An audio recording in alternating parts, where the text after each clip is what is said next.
Hi friends, good morning. After a long time, I wasn't keeping well actually. So today I have chosen a recipe which is my grandma's original recipe. So I have to talk a little bit about my grandmother. So I am one of those blessed people who still have my grandmother alive.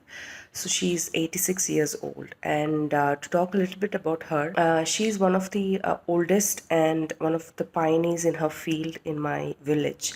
So whenever there are guests coming in, like guests for us are like families, extended families, extended families, extended families. So you never know like who drops in at home every day. So whoever comes to our home, they'll be given a lot of delicacies and they love to come and eat my grandma's food.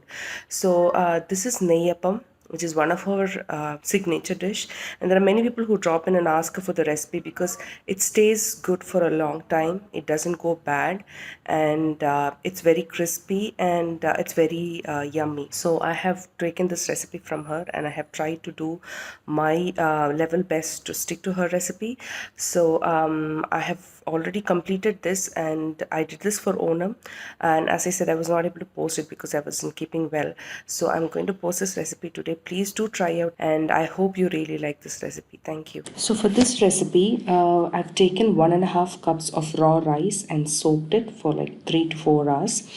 And I also took around 2 cups of jaggery and I made it into a syrup. So generally jaggery is just ground along with the rice if the jaggery is pure. But in my case, the jaggery is generally impure. So what I did was I put it in some boiling water and then I strained it and then made it into a very thick syrup. So please make sure the syrup consistency is very thick because otherwise your batter will turn very watery. So once the rice is soaked for around 3 to 4 hours, you grind the rice without any water using the jaggery syrup along with some elaichi, and you grind it very well, as in it should be like very smooth paste. And then you leave the batter again for like 3 to 4 hours. This is not instant appam. If you need it to be made instantly, then you can add 2 bananas while grinding. I didn't add because usually when you add banana, it doesn't stay longer. And also in my grandma's recipe, she generally doesn't add bananas. So after grinding the batter, keep it for around 3 to 4 hours. And before you want to make the appam, you can take some coconut and make it into pieces.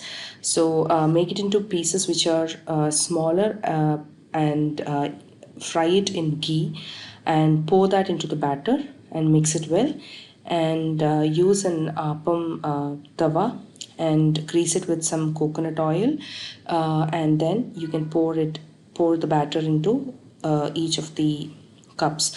So in this recipe, I have used a combination of both coconut oil and ghee. So what I did was I first poured some coconut oil and poured the batter, and on top of it I poured some ghee. So you can either fry it completely in ghee or completely in coconut oil, or you can do the mix. So if you mix it, it gets both the flavors. So I used it like that, and then roast it on both the sides, and you will see that it is brown and it is very crispy.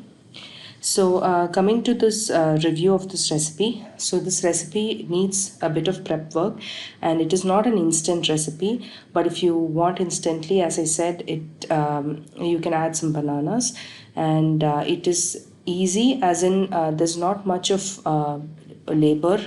Just that when you're grinding it, grind it into a very smooth paste, and it is very tasty and it stays longer as well, and it's definitely kid friendly. And you can generally make it for any festivities, and if you kind of need it in the morning, you can soak it in the night and then you grind it in the morning along with some bananas, and you should be able to make it instantly. So try this recipe and let me know your comments, and I would like to dedicate this to my beloved grandmother. Thank you for watching.